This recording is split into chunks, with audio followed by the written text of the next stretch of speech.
tayo po ay dumalangin sa ating mahal. Muli o Diyos, narito po kami, Ama, lubos na ipapasalamat sa iyong kadakilaan, sa iyong kabutihan, O Diyos, sa malayong pagkilos mo sa aming kalagitnaan at sa bawat yugto, O Diyos, ng iyong banal gawain, na iyong nilamisan at pinagpala, Panginoon. Gayon po, Diyos, sa oras na ito, sa pag-aaral namin, Ama, ng mga salita mo, Diyos, ikaw magpala, at basbasan mo po ito, O Diyos, at narin po, Panginoon, ang bawat sa amin ay binisin mo, Diyos, lahat ng aming karamihan, O Diyos, at ikaw po, mahal na Panginoon, ang siyang patuloy na makilos na may kalayan sa aming kalagitnaan, Panginoon, at pangunahan ng Diyos, mga Panginoon, Panginoon, at nariyan mo, Diyos, sa oras na ito, ang sinasaway, ang lahat ng uri ng isang Espiritu na nagbibigay lang, Panginoon, sa oras na ito. At kami po ay sa may lamang kapangyarihan, Panginoon, at ang paglilinis mo, Diyos, ay gawad. Ito po ang aming dalangin sa ngalan ni Jesus. Amen at Amen. So, tunay po na napakabuti ng ating pinagmamahal ng Panginoon. Sa mga awitin na ating narinig, na inawit ng mga kapatiran sa bawat nariyan po department, at hindi po sa awitin na ating narinig, lalo na din po sa mga awit kanina. At nariyan kung saan na ating pong narinig ang mga mensahe po. At nariyan yung mga kapahayagan na ito po ay talagang magaganap at hindi ito may iwas. So ilang po yung sunod-sunod na awitin na ating pong narinig. At nariyan po yung there's a meeting in the air, little child, the king is coming, ang hari darating. So yan po ay nagpapahiwati na talagang malapit na po ang rapture of the church. So ang mga awitin iyan, mga kapatid, na ating pong narinig, yung mga mensahe po iyan ay napakahalaga po. Sa mga awitin, sa mga nangangaral, at nariyan kung saan, mga kapatid, ang mga mensahe iyan ay dapat natin talagang sa ating buhay ay ating bigyan ng halaga. At ito po ay ating unawain sa tulong ng ating halang. So mga kapatid, sabi nga po ng banal na kasulatan sa aklat ng Titus chapter 2 verse 13 na ipinakikita dito muna sa verse 12 na ating basahin, o umpisin po natin sa verse 11 na dito po na nakasaad sa banal na kasulatan.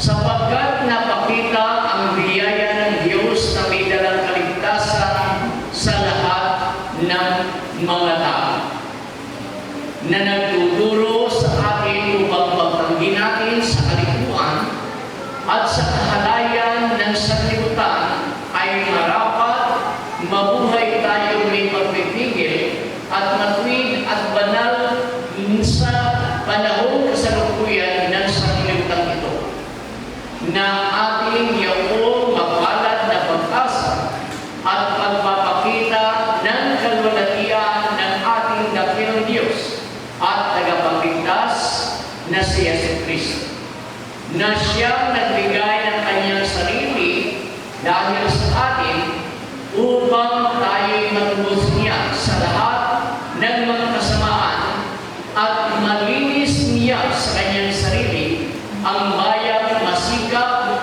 sa mabuting gawa upang maging sariling pag-aari.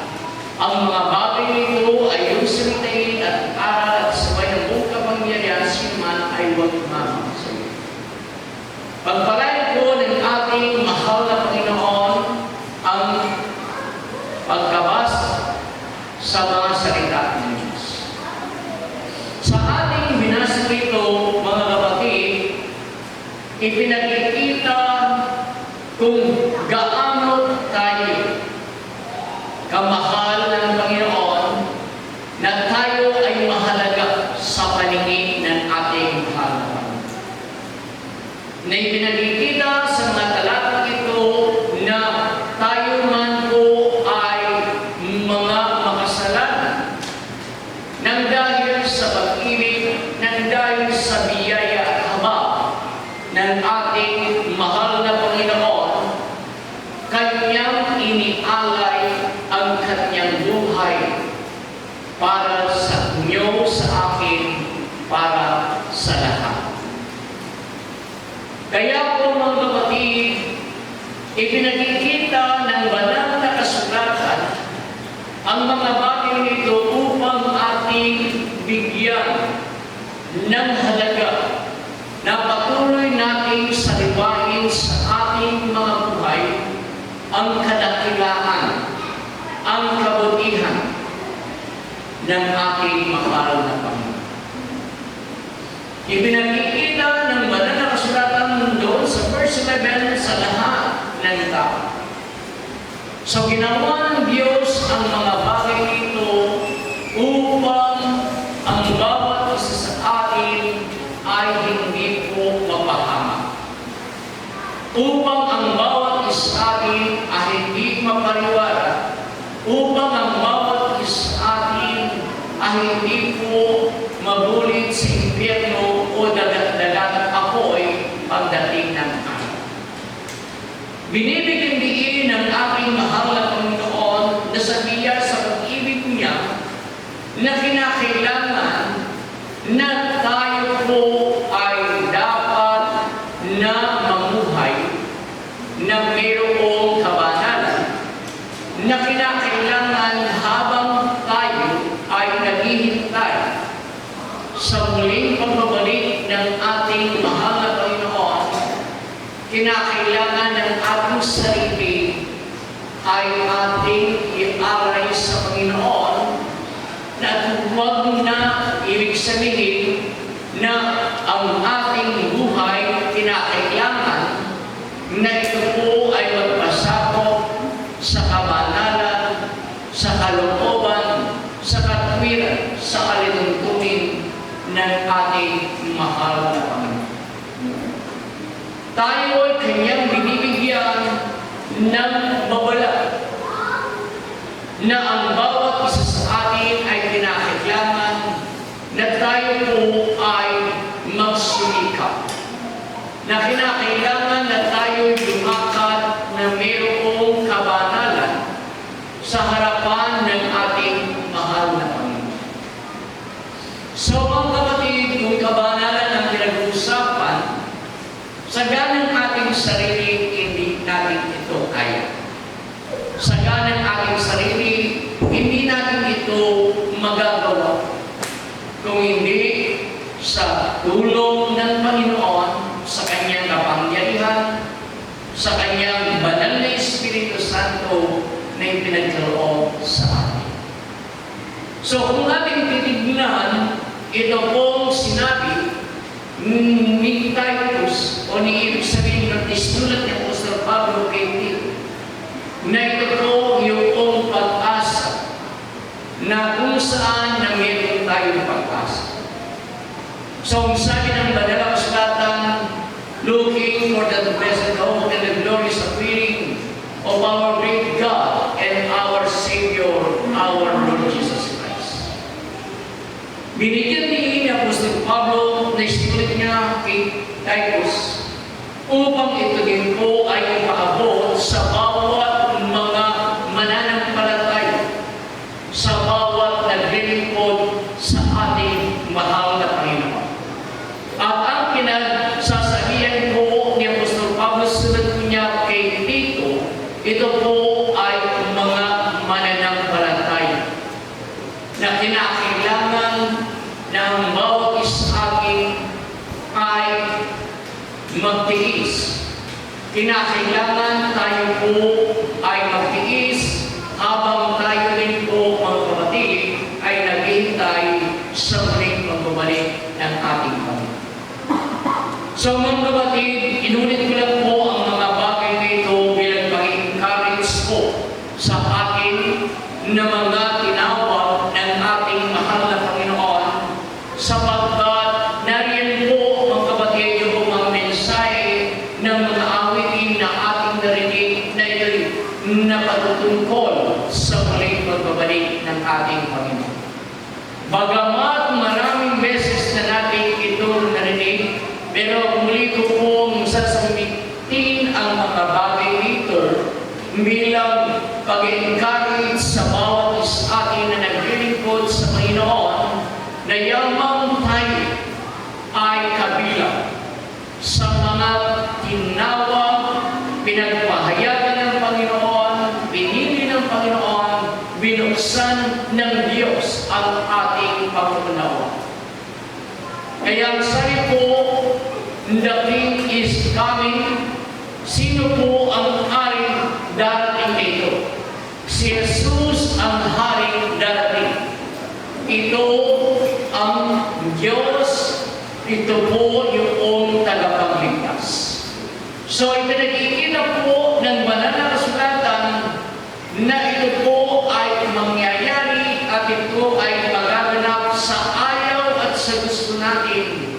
Ito po ay mangyayari.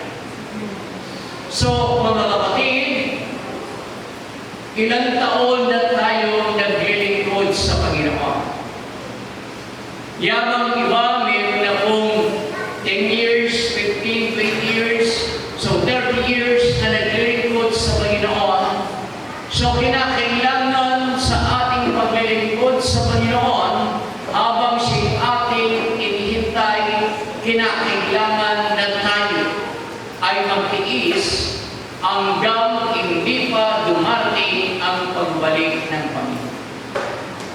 Kinakailangan habang tayo ay mayroong lakas, habang tayo ay mayroong buhay, kinakailangan tayo ay maglingkod sa ating mahal na Panginoon. Sapagkat ang mga salita ng Diyos, ito po ay totoo at bawang katotohanan.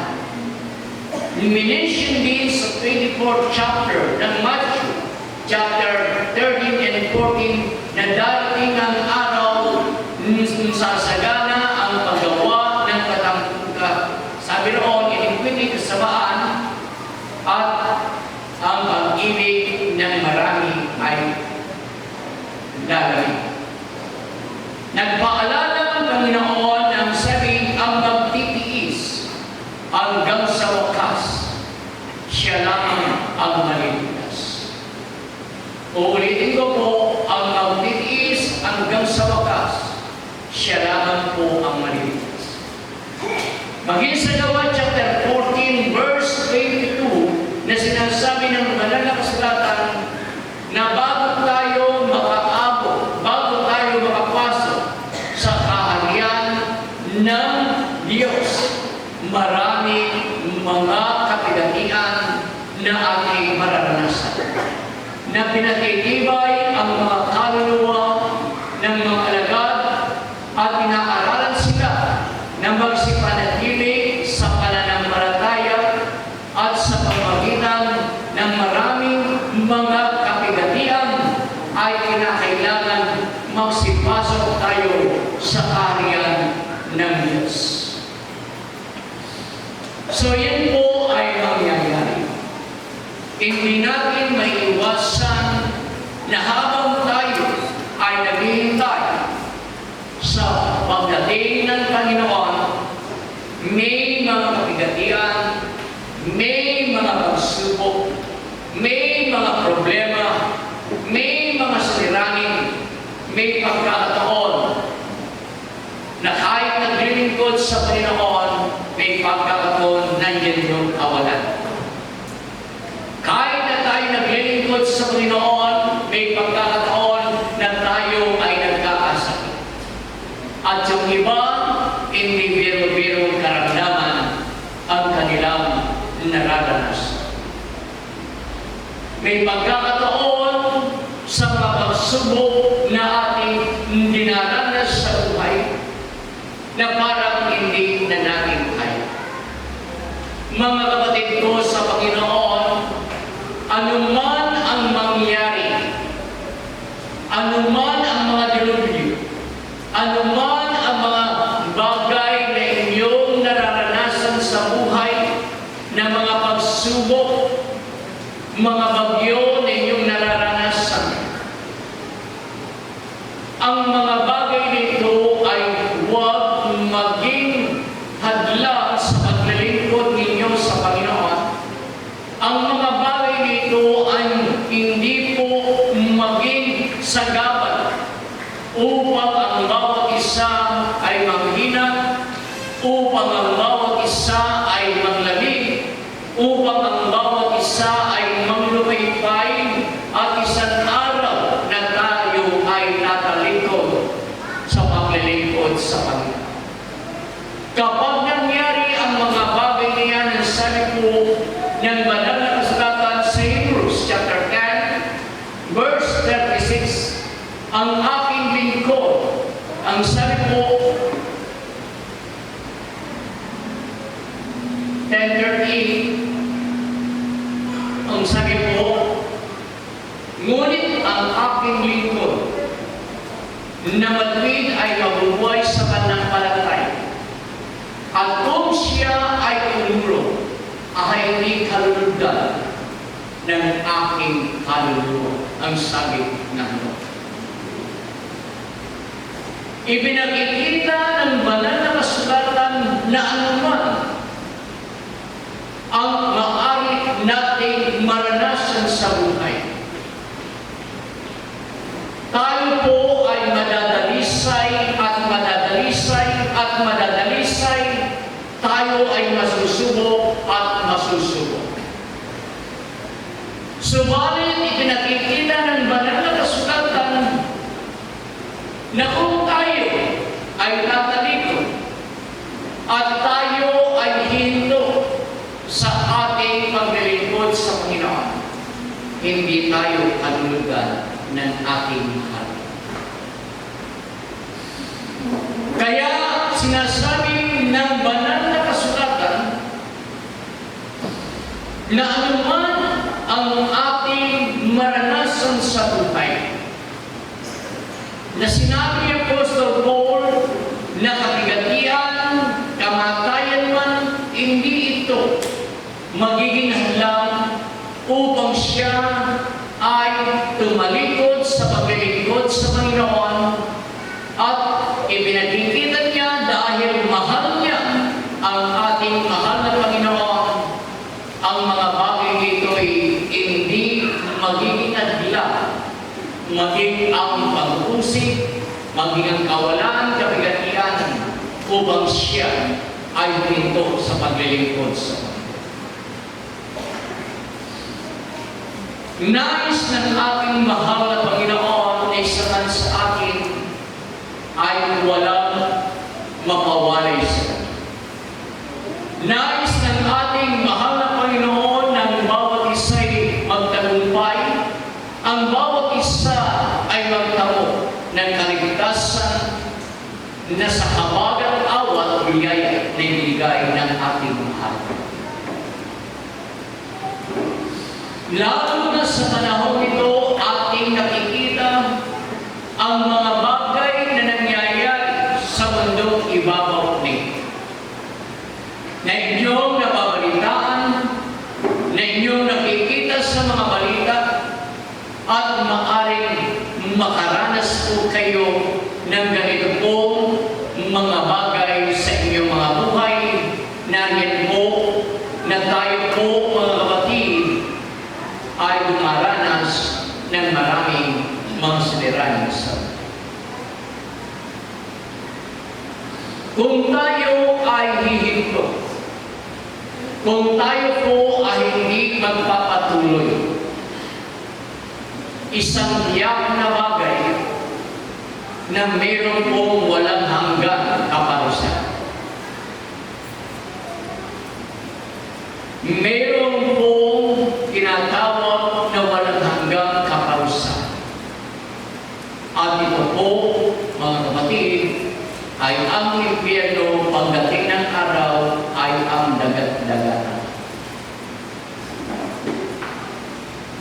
Subalit kung tayo mga kapatid ay magpapatuloy at tayo ay patuloy na nagsusumikap sa tulong ng ating mahal na Panginoon, na tayo ay nasa kamay ng Diyos, na tayo ay nasa presensya ng ating mahal na Panginoon.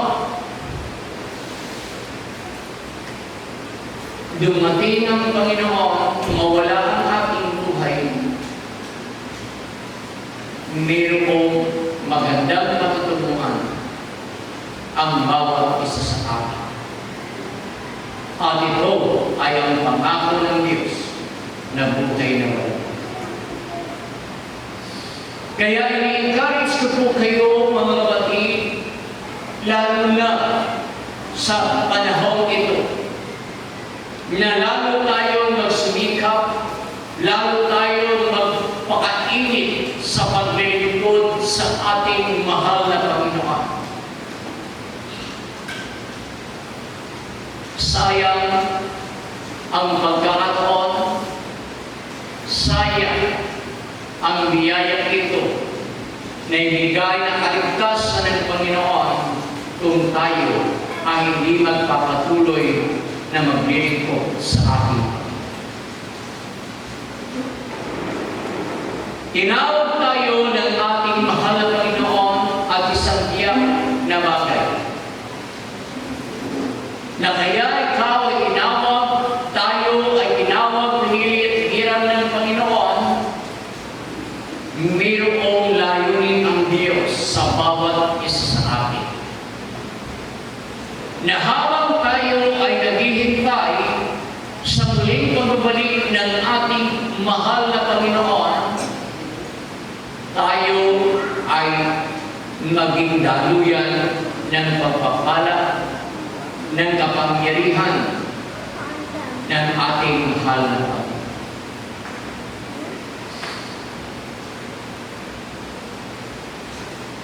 Sabi nga po sa mga kapwa ko manggagawa, so magsumikap tayo sa tulong ng ating mahal na Panginoon,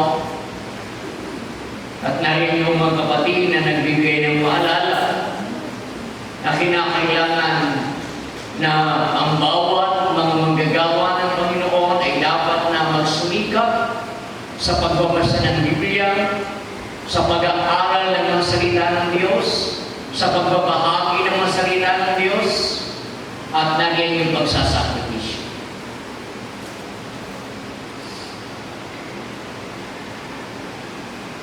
Mga kapatid, hindi ko po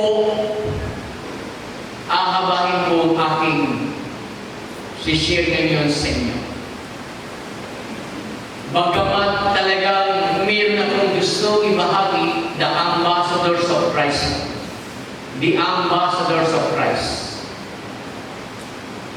Kaya lang yung po mga awiting kanina, yung mga nauna, hanggang doon sa awiting this little child.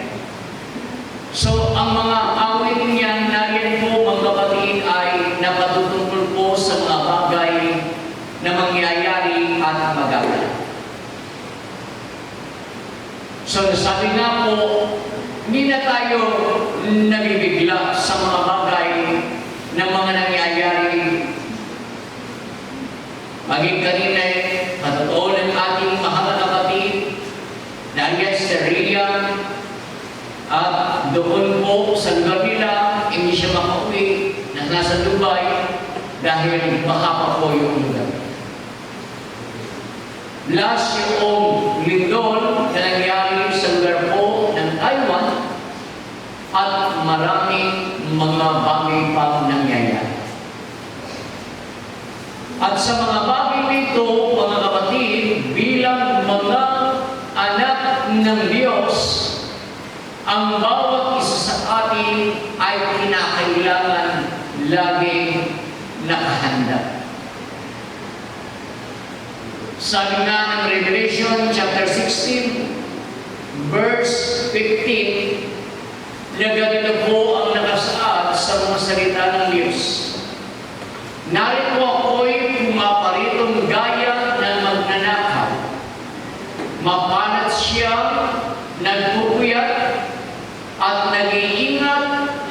kanyang mga damit na baka siya'y lumakad na hubad at makita nila ang kanyang kahihiyan.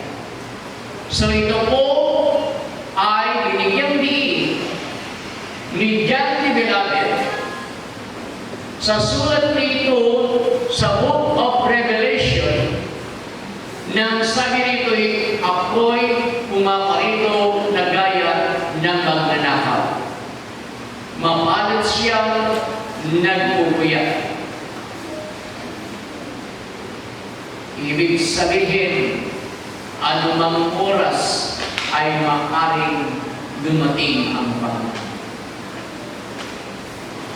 Madaling araw, ating gabi, hapon, maging sa panahon natin ito, hindi lang gabi, madaling araw, yung mga nagnanakaw.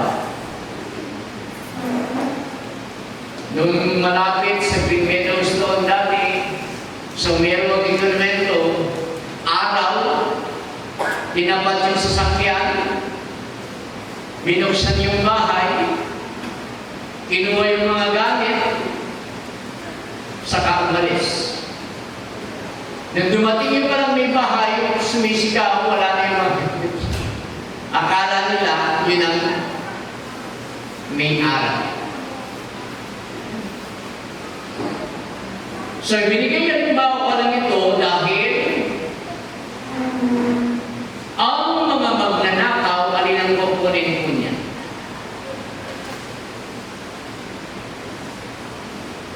Yung mapapakinabangan niya.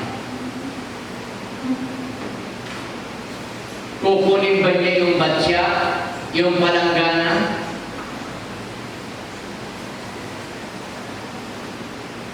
Ang number one target po ng mga pumapasok, yung mga cellphone, mga gadgets. Pera. So, ano pong ibig sabihin? Yung mahalagang bagay. Kapag dumating yung Panginoon, ang kukunin niya, yung mga Kristiyano, yung mga anak ng Panginoon, ito yung kukunin. Kaya po mga kapatid, isa pang verse sa aklat po ng Romans chapter 13, verse 11. At ito yung nakikilala ang panahon na ngayon kapanahonan ng magsigising kayo sa pagkakatulog. Sapagkat ngayon ay lalong malapit na sa atin ang kaligtasan kaysa ng tayo magsampalataya ng una. Ang gabi ay totoong malapit at ang araw ay malapit na. Iwaksin na natin ang gawa ng kaliliman at ating isakba ang mga sandata ng kaliwanagan. Magsilakad tayo manihinhin gaya ng sa araw, huwag sa katakawan at paglalasing, huwag sa kalibugan at sa kahalayan, huwag sa mga pagkakaalit at pagkakaigitan, kundi bagkus sa sakbat ninyo ang Panginoon Jesucristo at huwag ninyong paglaanan ang laman upang masunod ang mga kahalayan. Sabi rito, kinakailangan na tayo ay manatiling gising. Kaya kung mayroong natutulog, kinakailangan siya po ay gising. Spiritually speaking, yung kung sinasabi ng Panginoon sa pamagitan ni Pablo, yung mga natutulog, na yun ang mga Kristiyano na sila po ay nadadaya ng kanilang sarili, nagiging makamundo, nadadaya ng mundong ibabaw nito, at nariyan po kung saan sa halip na sila po ay magsumikap na sundin ang nais ng Panginoon. Hindi po ito ang nangyayari. Kaya mga kapatid, naman po ang inyong pong sitwasyon ngayon, kinakailangan po magpatuloy lang po sa paglilingkod sa Panginoon. Tayong lahat ay magsumikap, tayong lahat ay magpilit na pumasok sa pintuang pakikinig ang sabi ng Biblia. So mga kapatid, kapag sinabing magpilit, strive, pinakailangan meron tayong pagsusumikapan. Na ito po ay mahalaga kapag tayo po, mga kapatid, ay nagpatuloy na naglingkod sa Panginoon, na ating ginagawa ang ating mga obligasyon, ang ating mga responsibilidad, at ito po ay isang biyaya, kapal at kapangyarihan ng ating mahal